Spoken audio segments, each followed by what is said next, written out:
69,000 शिक्षक भर्ती मामला लगातार चर्चाओं में बना हुआ है। इलाहाबाद हाईकोर्ट की लखनऊ बेंच ने यूपी सरकार को 3 महीने के अंदर नई मेरिट लिस्ट बनाने का आदेश दिया था।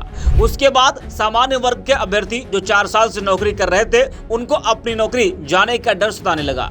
सामान्य वर्ग और पिछड़ा वर्ग के अभ्यर्थी जो आरक्षण घोटाले को लेकर लगातार प्रदर्शन कर रहे हैं, वो लोग सुप्रीम कोर्ट पहुंच गए। वहीं अब सुप्रीम कोर्ट ने इस मामले में बड़ा फैसला सुनाया है। बता दें कि सुप्रीम कोर्ट ने 69,000 शिक्षक भर्ती मामले से जुड़ी याचिका पर सुनवाई की और इलाहाबाद हाईकोर्ट के आदेश पर रोक लगा दी। मुख्य न्यायाधीश ने कहा कि हाईकोर्ट का फैसला फिलहाल स्थगित रहेगा और अगली सुनवाई 25 सितंबर को होगी। सीजेआई ने सभी संबंधित पक्षों को लिखित दलीलें पेश करने का निर्देश देते हुए कहा कि कोर्ट इस मामले पर अंतिम सुनवाई करेगा।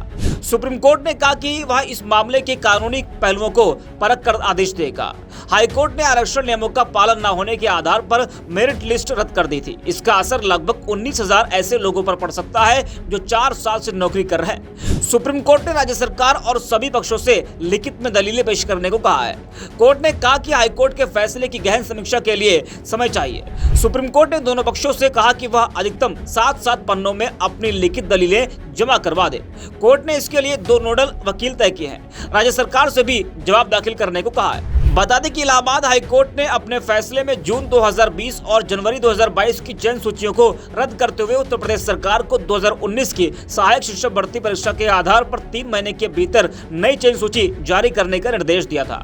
हाईकोर्ट ने यह भी कहा था कि अगर रिजर्वेशन कैटेगरी का कोई उम्मीदवार जनरल कैटेगरी के तहत माना जाना चाहिए। इस फैसले से राज्य में पहले से कार्यरत कई शिक्षकों में चिंता पैदा हो गई, जिन्हें कोर्ट के फैसले के कारण अपनी नौकरी खोने का डर है। वही इस मामले को लेकर सामाजिक कार्यकर्ता डॉक्टर लक्ष्मण यादव लिखते हैं कि उत्तर प्रदेश में पिछले 5 साल से 69,000 शिक्षक भर्ती के दलित पिछड़े अभ्यर्थी कोर्ट कचहरियों के चक्कर लगा रहे थे, जिसमें कुछ ही दिन पहले हाईकोर्ट ने 69,000 शिक्षक भर्ती में बनाई गई मेरिट लिस्ट को रद्द कर 3 महीने में नई मेरिट लिस्ट बनाने का आदेश दिया था और माना था कि इसमें दलित पिछड़ों के आरक्षण में घोटाला हुआ है। लेकिन आज सुप्रीम कोर्ट ने बड़ा दखल देते हुए इलाहाबाद हाईकोर्ट के फैसले पर फिलहाल रोक लगा दी है। सुप्रीम कोर्ट ने कहा कि फिलहाल हाईकोर्ट का वो फैसला लागू नहीं होगा। वहीं सपा नेता आईपी सिंह लिखते हैं कि आज साबित हो गया कि भाजपा घोर आरक्षण विरोधी है। आरक्षण विरोधी मोदी सरकार, योगी सरकार दलित, वंचित, शोषित पिछड़े वर्ग का आरक्षण लूटकर सवर्णों को दे दिया। यूपी में 69,000 शिक्षक भर्ती, सुप्रीम कोर्ट ने हाईकोर्ट के आदेश पर रोक लगाई। देश में जातिगत जनगणना भी नहीं होने देगी।